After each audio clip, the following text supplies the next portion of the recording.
Shri Chirag Paswan. Thank you so much, Speaker sir. Sir, सबसे पहले I would want to take this opportunity to congratulate you on behalf of लोक जनशक्ति party Ramvilas. Sir, हम लोगों को बहुत खुशी है आपको पुनः इस चेयर पर देखकर. 18वीं लोकसभा में जिस तरीके से पुनः आपको ये जिम्मेदारी मिली है, हम सबका सर 17वीं लोकसभा का एक अपना अनुभव है. उस वक्त जिस तरीके से आपने महिलाओं को और युवाओं को, ऐसे सांसद जो पहली बार चुनकर आए, सर उनको आपने प्रोत्साहित करने का काम किया, सामने से आपने उनको मौका देने का काम किया. सर, इस बार मेरी पार्टी में भी महिलाओं और युवाओं की तादाद है. उम्मीद मैं यही रखूंगा कि उनको भी आप उसी तरीके से मौका देंगे.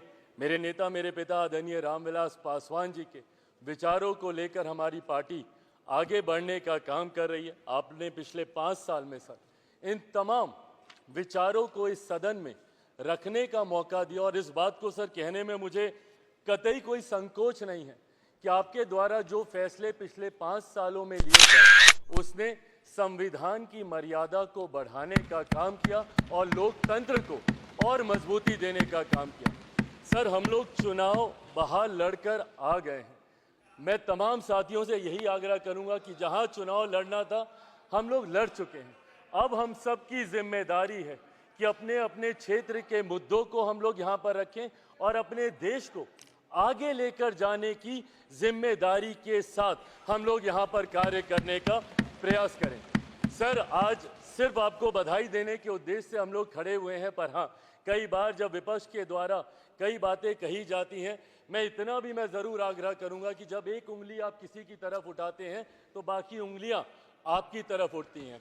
जब आप सत्ता पक्ष से किसी एक आचरण की उम्मीद रखते हैं तो वही उम्मीद हम लोग भी आपके राज्य में उसी आचरण की उम्मीद रखते हैं. कई राज्यों के ऐसे उदाहरण हैं, मैं नाम लेना नहीं चाहूँगा, पर जब आप स्पीकर के पद की बात करते हैं, आप डेप्यूटी स्पीकर के पद की बात करते हैं, तो कई राज्य ऐसे हैं जहां पे स्पीकर का पद और डेप्यूटी स्पीकर का पद भी आप ही के पास है, जहां पर सरकार एनडीए का कोई घटक दल नहीं चला रहा, विपक्ष के दल चलाने का काम कर रहे हैं. ऐसे में सर इस उम्मीद